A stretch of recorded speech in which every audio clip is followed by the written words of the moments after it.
A good example is when I was in middle school, we were going through a very serious drought, and they were trying to figure out ways to get more water into the oil production, like fracking and things like that, to get more oil out of the ground. Problem was that they were mixing chemicals with water supplies and not doing a very good job checking where the pipes were going. And our local water supply, our aquifer in Crane, was contaminated by these kinds of chemicals. And everybody in our town received a letter saying um, that there had been a leak of arsenic into the water and that nobody should drink the water until further notice. And ever since then, my family has refused to drink tap water. We always buy our water, bottled water, jugs of water. We just we don't really trust that the water is really safe.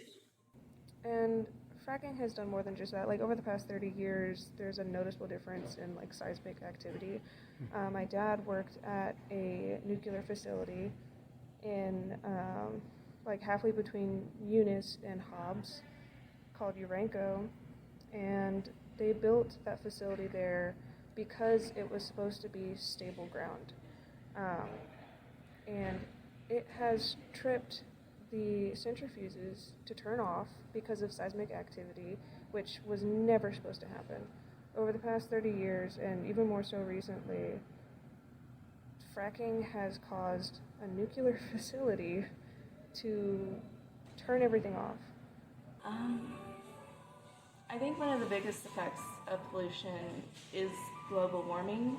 And you can see that in the Modesto area in the summers that we've had.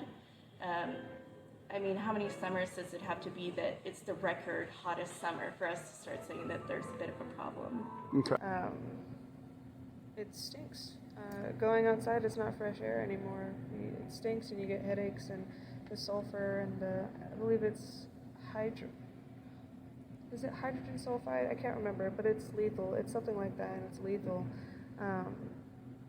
And I just remember going camping a few times and just hating it because it wasn't clean and fresh and away from the smog and the stink of cars. It stank of, sulfur and oil because it was so close